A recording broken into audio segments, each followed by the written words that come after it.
You've got a packed schedule, very demanding jobs, maybe kids, a house to take care of, all of the above. That does not mean that your dream body has to wait. Today I'm going to tell you exactly what you need to do so you can finally achieve your fitness goals in 2025 while being busy AF. For those of you who don't know me, hi, my name is Flo. I'm a certified personal trainer and my mission on here is basically to help you get your dream body the healthy, the sustainable way. I've done it myself, my clients are now doing it, why not you? Here are the chapters for this video. Don't forget that this is also available in podcast. Let's get into it. First things first, I want to convince you on why starting when you are at your busiest is the best idea. Because I'm fairly sure that right now, life feels like it's an ever-ending to-do list. You have so many obligations, you're so busy, you just run from one thing to the other all day long. How could you fit a workout in? Or how could you actually eat healthy? And you might think, oh, I'll start my fitness journey when things settle down and I have a little bit more time for myself. But here is a little secret. It never gets to settle down now, does it? And if you're waiting for the perfect time, you may wait until the end of times. I'm deeply convinced that learning to make fitness work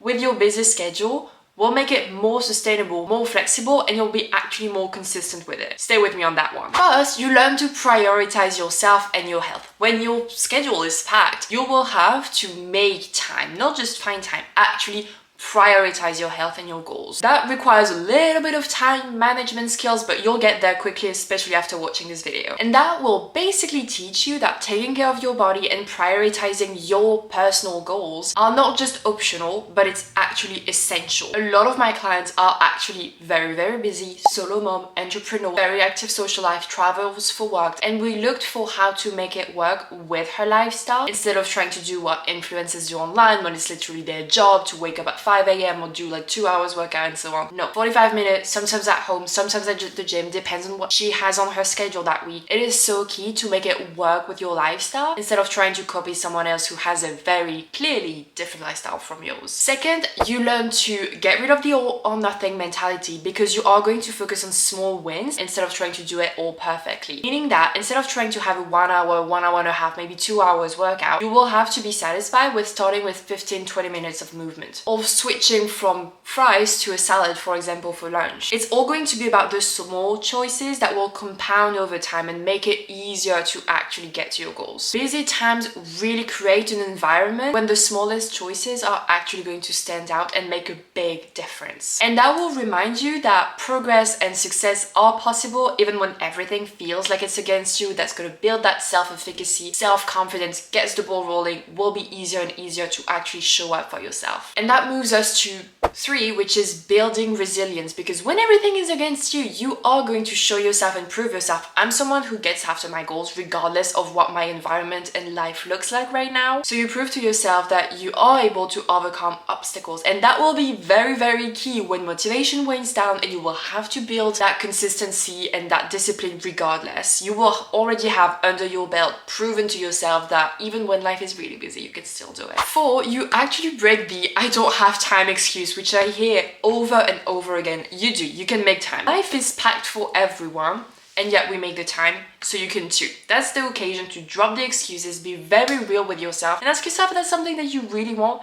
then you will show up for it. When you realize that there is no perfect conditions, you will have to show up regardless of the perfect time, because now is the perfect time. If you've been waiting for a sign to begin, this is it. So hopefully I've got you convinced that we have to start now. Let's get into the workout and the meal plans and the lifestyle tips to make it much easier on you. First, we're gonna get the workout out of the way because it's just basically the easiest one. You do not need to work out for hours on end every single day to see amazing results. Less is more. You need 4-5 hours per week maximum. The key to making fitness a priority and making it work with your busy schedule is to have a very optimal plan that will get straight to the point. Because if you don't do what's optimal, you can work out all you want, you're not going to see results. This is not what we want. Don't worry, I've got you covered. Here is exactly what you're going to do. First, 2 resistance training weightlifting workouts. So it can be Pilates, it can be yoga, it can be weightlifting at the gym or at home. You don't need to do it more than twice per week to see results. 45-50 minutes is perfect, and you can even start at 30-35 minutes. I'm going to put an example here, but you want to stick with the basics. The compound movement, you've got the squats, you've got the lunges, you've got the deadlifts. Then let's talk about cardio. We know that, especially for fat loss, it speeds up the process, but it's also great for your health, right? Again,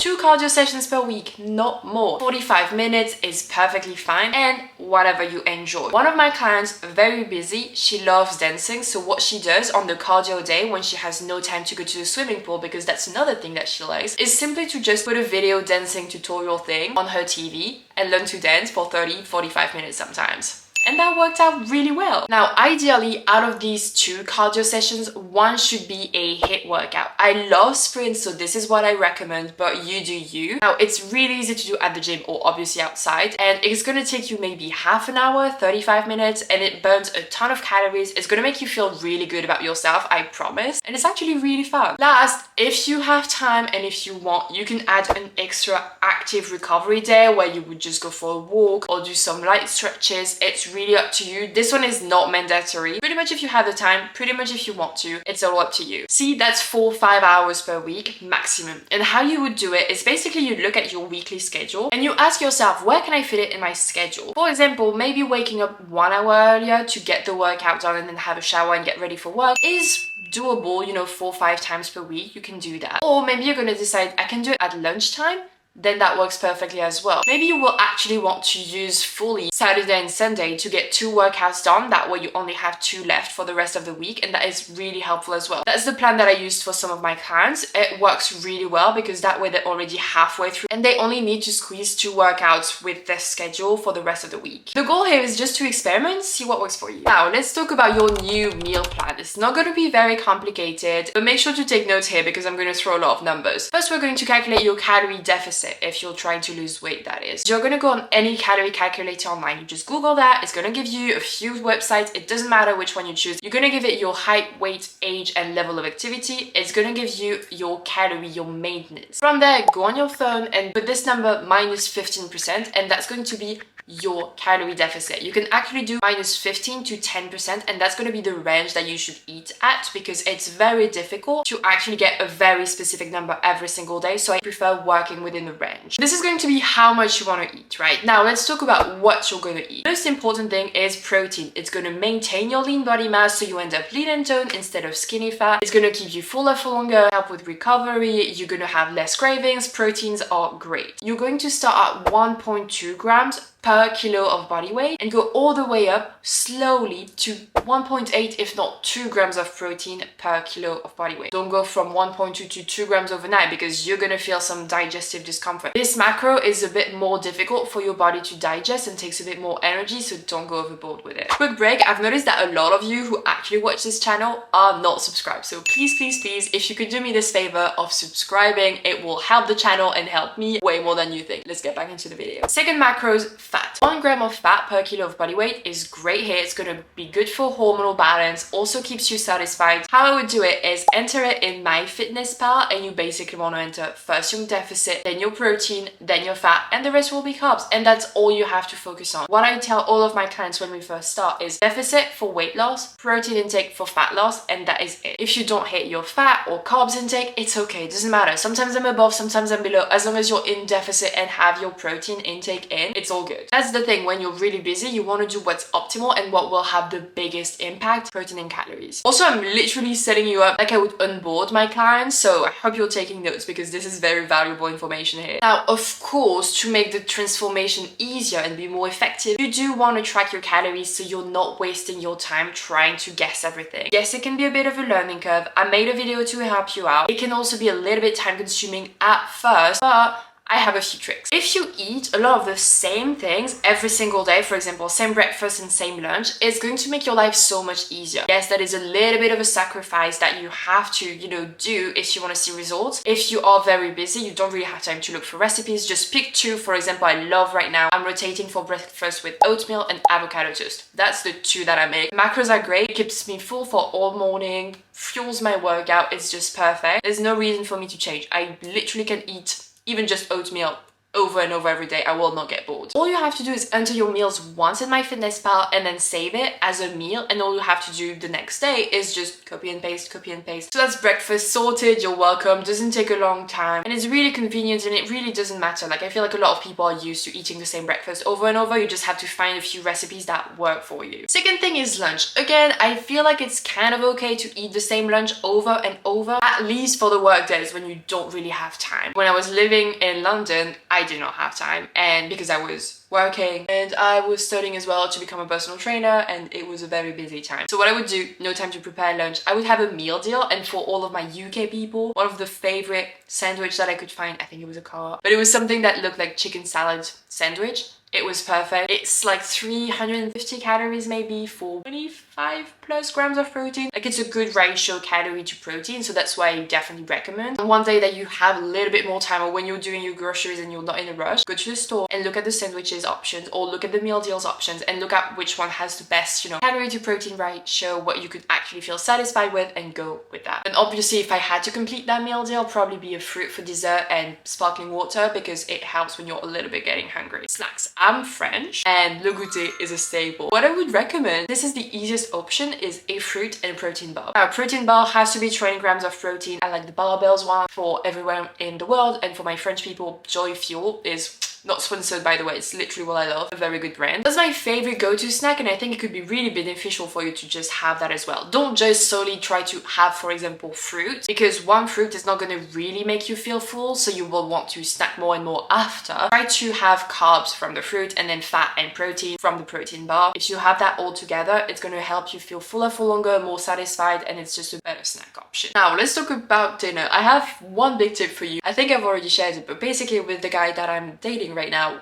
he eats a lot of chicken, rice and broccoli, which is perfect. Like, I'm so happy. That makes my life so much easier, and even tracking so much easier. And what we do to make it not boring is just make a different sauce every time. That way we can have like chicken curry, sometimes we don't have much with it, sometimes we have like whatever. What matters is if you prepare the same things over and over and just change the sauce, that makes everything a bit more automatic. You will have less to think about, you will have less to log on MyFitnessPal as well. You will still see results, I promise. You don't need to spend hours doing meal prep or even eating bland food to actually get to your goals, far from it. But if you are a little bit short on time, those are my best tips for it. Now, to stay on track, here is a little bit of a checklist that will be very helpful. The first thing is to actually schedule your workout in your calendar, Google Calendar, iPhone calendar, wherever your diary. Schedule it like it's a doctor's appointment. Makes it way easier to not skip, because it is going to be in your schedule. You know where it fits and you know when you're supposed to do it. Second thing, meal prep. You can do that a little bit. For example, let's say that you love banana bread. You can make that, you know, on Sundays. It's gonna last you 3 to 4 days. You don't want to meal prep for the full week. Like, actually 3 to 4 days is fine and much better. So you make banana bread and, you know, you enter it in MyFitnessPal, and you can have that in the morning with some Greek yogurt and honey, or Greek yogurt and peanut butter, actually. Much better idea. That's what I would do. And that's basically breakfast sorted for the